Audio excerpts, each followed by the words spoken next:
Now we're going to move on to adverbs. Now remember that adverbs are words that describe or modify verbs, adjectives, or other adverbs. These are words that oftentimes end in ly. For example, really, repeatedly, quickly, loudly, slowly, etc. In another lesson we'll show how to form adverbs in Spanish, but first we're going to take a look at how they can alter a Spanish sentence's word order. Remember, if you can think in Spanish, the translation is easy. In English, it's perfectly common for us to use adverbs and place them far away in a sentence from the verb that they're modifying.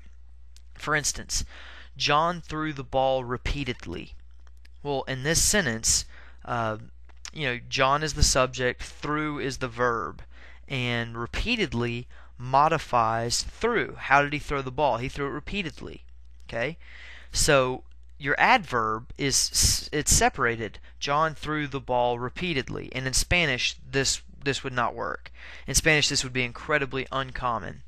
In a Spanish sentence, the adverb that is modifying a verb will almost always come directly after that verb.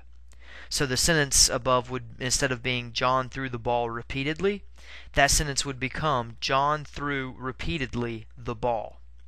You place the adverb repeatedly directly after the verb that it's modifying, threw. John threw repeatedly the ball. Now, if a Spanish adverb is modifying an adjective, it comes directly before that adjective.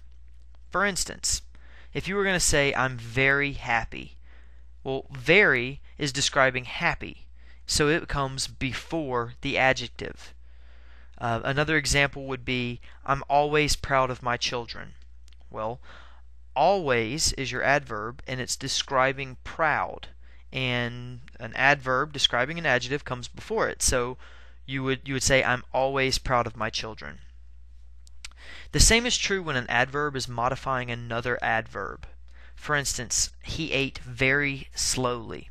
Okay? Well, slowly is, your first adverb there. And very is your second adverb.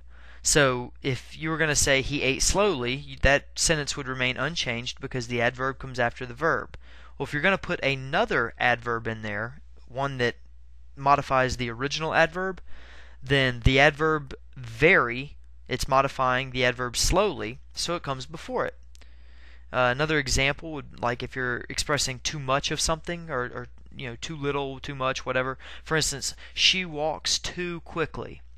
Well, quickly modifies walks, and too modifies quickly. So the sentence order remains the same. She walks too quickly. Now there are two primary exceptions to the placement of adverbs. The first is when the adverb is negative, as in the words no or never. For instance, I never want to leave here. Well, in a Spanish sentence, that would remain unchanged. You wouldn't say, I want never to leave here. You would say, I never want to leave here. The other exception is when the adverb is supposed to draw more emphasis.